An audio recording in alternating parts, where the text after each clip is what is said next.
तो आज मैं यूज़ करने वाली हूँ ये बेकार धागे की रील को। धागा खत्म हो जाने के बाद ये बचे हुए रील को सभी कोई फेंक देते हैं। तो चलो आज इस वेस्ट मटेरियल ये थ्रेड स्पूल का यूज करके कुछ बढ़िया सा क्रिएटिविटी करते हैं। So hey everyone, welcome to my YouTube channel Seema's art house. और ये देखो मैंने इतना सारा और इससे भी बहुत ज्यादा ही मैंने थ्रेड स्पूल को कलेक्ट करके रख लिया है, क्योंकि ये मेरे आर्ट एंड क्राफ्ट में बहुत काम आता है। तो सबसे पहले ये धागे की रील में इस तरीके से फेविकॉल लगा लेंगे और इस तरीके से इसे आपस में चिपकाते जाएंगे। बहुत ही हल्का हल्का फेविकॉल लगा के इसे आपस में जॉइंट कर लेंगे। तो यहाँ पे मैंने टोटल 5 थ्रेड स्पूल को आपस में इस तरीके से चिपकाया है। इसके बाद ऊपर के साइड में भी ग्लू लगा लेंगे और इस तरफ भी हम थ्रेड स्पूल को चिपका लेंगे। तो देखो हमने जो पहले 5 थ्रेड स्पूल चिपकाया था बिल्कुल उसी साइज में ये आ गया है पूरा, मतलब कोई भी एक्स्ट्रा इधर उधर से बाहर नहीं निकल रहा है। और नीचे की तरफ से भी लगा लेंगे और इसी तरीके से सेम मैंने यहाँ पे 2 तैयार किया है, मतलब सेम हमें 2 बना लेना है। अब यहाँ पे ग्लू भी अच्छे से सेट हो चुका है, बिल्कुल अच्छे से सूख चुका है। इसके बाद मैं यहाँ पे ये टिश्यू पेपर चिपका रही हूँ। तो यहाँ पे मैंने फेविकॉल में थोड़ा सा पानी मिक्स करके इस तरीके से एक सॉल्यूशन रेडी कर लिया है और इस तरीके से बहुत ही हल्के हल्के हाथों से यहाँ पे ये टिश्यू पेपर को हम चिपका लेंगे।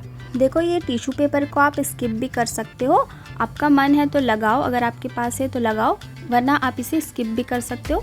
आप इसकी जगह पे कोई थिन पेपर का भी यूज़ कर सकते हो, जो पतला सा पेपर हो, या फिर आप न्यूज़पेपर का भी यूज़ कर सकते हो, या फिर आप इसे एज इट इज़ भी यूज़ कर सकते हो, बिना कोई पेपर यूज़ किए डायरेक्ट थ्रेड स्पूल पे भी अपना काम कर सकते हो। टिश्यू पेपर मैं इसलिए चिपका रही हूँ क्योंकि इससे बहुत ही अच्छा सा स्ट्रक्चर आ जाता है और जो थोड़ा थ्रेड स्पूल का कोई पार्ट अगर इधर उधर से विजिबल हो रहा है, जो थोड़ा अनइवन सा लग रहा है, वो भी हाइड हो जाएगा। तो यहाँ पे मैंने ऊपर के साइड में 2 टिश्यू पेपर को चिपकाया है, बिल्कुल अच्छे से इसे मैंने कर लिया है। टिश्यू पेपर चिपका लेने के बाद इसे बिल्कुल अच्छे से ड्राई होने के लिए छोड़ देंगे और इसी तरीके से हमने दूसरे वाले को भी तैयार कर लिया है।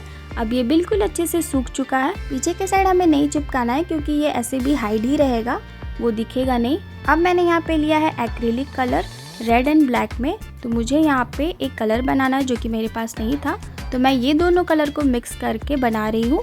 तो मुझे यहाँ पे डार्क मरून शेड बनाना था। अगर आपके पास है तो आप डायरेक्ट उसी तरीके से यूज़ करो, या फिर आप कोई भी अपनी फेवरेट कलर को यूज़ कर सकते हो। आपको जो भी कलर अच्छा लग रहा हो आप उससे इसे पेंट कर सकते हो। तो बिल्कुल अच्छे से इसे पेंट कर लेंगे। पेंट हो जाने के बाद इसे अच्छे से सूखने के लिए छोड़ देंगे।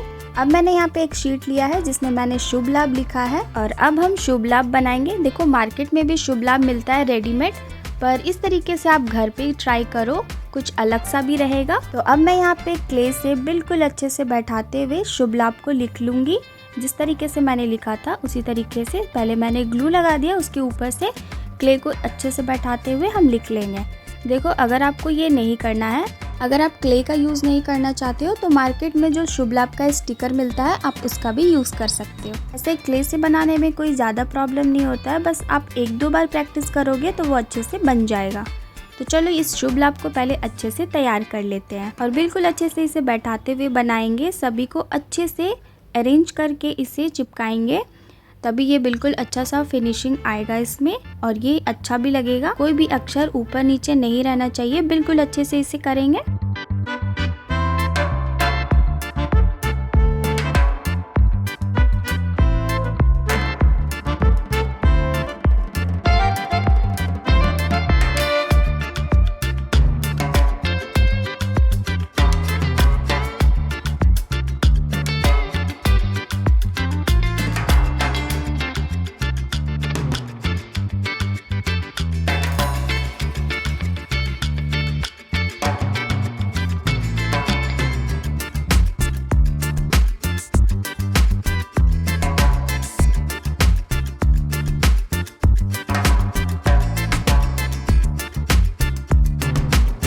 ये देखो बिल्कुल अच्छे से मैंने इसे बना लिया है। अब इसे ड्राई होने के लिए छोड़ देंगे। जब ये बिल्कुल अच्छे से सूख जाए उसके बाद हम इसे निकाल लेंगे। तो अब ये बिल्कुल अच्छे से सूख चुका है, तो इस तरीके से शीट को मैं निकाल ले रही हूँ। देखो आप इसे ना न्यूज़पेपर या कोई भी पेपर में इसे लिखना, क्योंकि पेपर आराम से निकल जाता है। मैंने यहाँ पे ये शीट में किया था तो मुझे थोड़ा सा दिक्कत हो रहा था, फिर भी ये अच्छे से निकल ही गया था। तो इस तरीके से शुभ लाभ को ड्राई हो जाने के बाद अच्छे से निकाल लेंगे।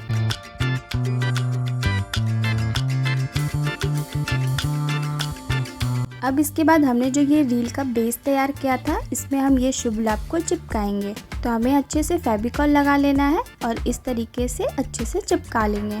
तो बिल्कुल सेंटर में बैठाते हुए इसे अच्छे से लगा लेंगे।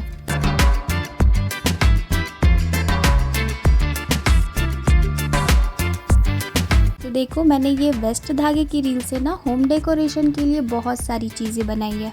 अगर आपको वो सारा वीडियो देखना है तो मैं वो सभी का लिंक डिस्क्रिप्शन बॉक्स में डाल दूंगी, आप प्लीज़ उसे भी चेकआउट कर लेना। इस तरीके से हम दूसरे वाले में लाव को भी चिपका लेंगे।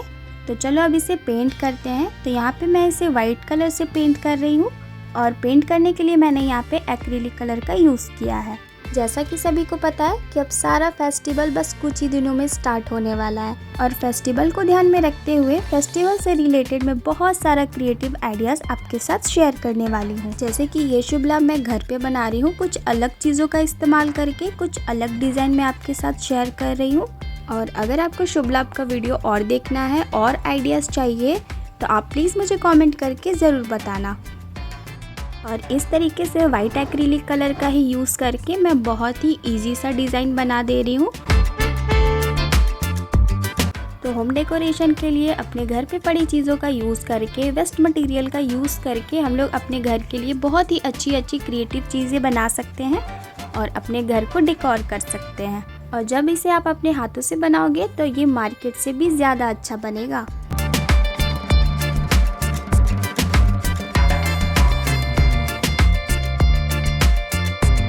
तो मैंने इसे वाइट कलर से इतना सजा लिया है। चलो अब इसे और सुंदर बनाते हैं। तो मैं यहाँ पे छोटे छोटे से स्टोन्स लगा रही हूँ। यहाँ पे हम मिरर का भी यूज़ कर सकते हैं, वो भी बहुत ही अच्छा लगेगा। वैसे आपके पास जो भी मटेरियल है आप वो सारी चीज़ों का यूज़ कर सकते हो। अब मैंने यहाँ पे फिर से ना धागे की रील को लिया है। अब इसे हमें हाफ में कट कर लेना है।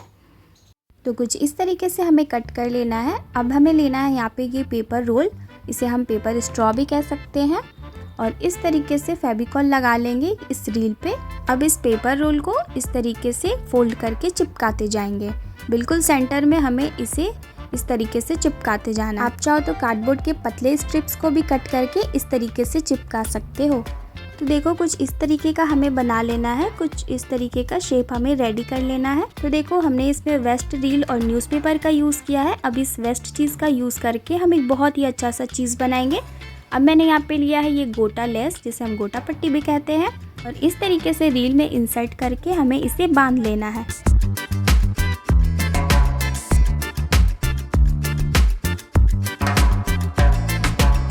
अब जो हमने यहाँ पे नॉट बांधा था उसे इस तरीके से अंदर कर लेंगे ताकि वो विजिबल ना हो। अब हमें फिर से इस तरीके से रील के अंदर इस लेस को लेना है और ऊपर वाले पार्ट को हमें कवर करना है। उससे पहले हमें यहाँ पे थोड़ा सा फेविकॉल लगा लेना है ताकि ये लेस चिपकती भी जाए।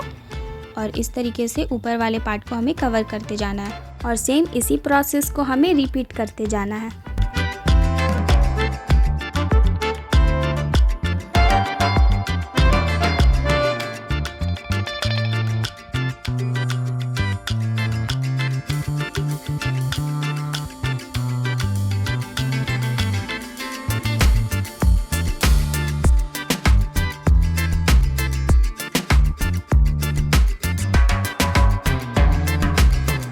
यहाँ पे मेरा ये गोटा पट्टी पूरा खत्म हो चुका है। तो यहाँ पे अच्छे से ग्लू लगा के इसे चिपका देंगे अंदर की ओर। और यहाँ पे पूरा कवर नहीं हुआ है तो थोड़ा सा लेस कट करके हम यहाँ पे बचा हुआ पार्ट को कवर कर लेंगे। और पूरा अच्छा से कवर कर लेने के बाद देखो, एक बड़े साइज़ का ये बीड्स बन चुका है। और इसी तरीके से मैंने और भी बना लिया है। देखो, ये बड़े साइज़ का बीड्स जो कि हमने वेस्ट मटेरियल से बनाया है और ये देखने में भी काफ़ी अच्छा लग रहा है, बहुत ही अच्छा बना है ये। तो यहाँ पे मैंने अब छोटा सा टैसल लिया है जो कि मुझे हैंग करने के लिए बनाना था। तो मैंने यहाँ पे जिस कलर का शुभ लाभ बनाया है, ना ही वो उस टाइप का मिलता जुलता कोई कलर का वूल था मेरे पास, ना ही थ्रेड। तो मैं यहाँ पे वाइट कलर का ही यूज़ करने लगी। उसके बाद हम ये सारी चीज़ों का यूज़ करके एक हैंगिंग बना लेंगे, मतलब एक लटकन की तरह बना लेंगे। आपके पास जो भी मटेरियल है आप वो सारी चीज़ों का यूज़ करके बना सकते हो।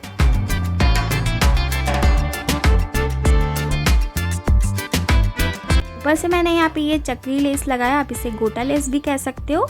और यहाँ पे मैंने थोड़ा सा इसे फिक्स कर दिया ग्लू गन से। उसके बाद हम यहाँ पे इसे बांध के कट करके निकाल लेंगे। अब जो हमने ये शुभ लाभ बनाया, इसके नीचे में मैं इसे चिपका रही हूँ कुछ इस तरीके से। आप चाहो तो इसे हैंग भी कर सकते हो, पर हमने इसे बनाने के लिए थ्रेड स्पूल का यूज़ किया है, तो ये ऊपर नीचे से ना रहे, इसीलिए मैंने इसे डायरेक्ट सेंटर में चिपका दिया है। क्योंकि धागे का जो रील होता है वो फ्लैट नहीं होता है, वो थोड़ा उभरा हुआ सा रहता है, ऐसे राउंड सा रहता है, तो इसीलिए मैंने डायरेक्ट उसी में चिपका दिया ताकि वो इक्वल सा लगे। अब ये वाला मैं हैंग करने के लिए बना रही हूँ। यहाँ पे मैंने गोटा लेस को अंदर से इंसर्ट कर लिया है और फिर बांध लिया है, और इस तरीके से एक हैंगिंग भी रेडी हो गया है। हैंग करने के लिए हमें ज़रूर बनाना है ताकि हम अपने शुभ लाभ को कहीं भी हैंग कर सके। अब इसे भी हम ऊपर की तरफ चिपका लेंगे और बिल्कुल बीच में हमें इसे भी चिपका के अटैच कर लेना है। अब मैंने जो इसमें ये वाइट कलर का टेसल लगाया था, अब मैं इसे काट के निकाल दे रही हूँ क्योंकि ये मुझे अच्छा ही नहीं लग रहा था, वो मुझे थोड़ा सा अनमैच लग रहा था। तो यहाँ पे मैंने ये गोटा लेस लिया है और इसे इस तरीके से चिपका लिया है, और इस वाले को ही हम यहाँ पे फिक्स कर देंगे। आप यहाँ पे टैसल्स भी लगा सकते हो, वो भी अच्छा लगेगा। तो अब ये पूरा कंप्लीट हो चुका है। इसी तरीके से हमें दूसरे वाले को भी रेडी कर लेना है। और ये देखो घर पे बनाया हुआ हैंडमेड शुभ लाभ कितना क्रिएटिव और कितना सुंदर लग रहा है। आप भी इसे घर पे ज़रूर बनाना, और ये आइडिया आपको कैसा लगा ये मुझे कमेंट करके भी ज़रूर बताना।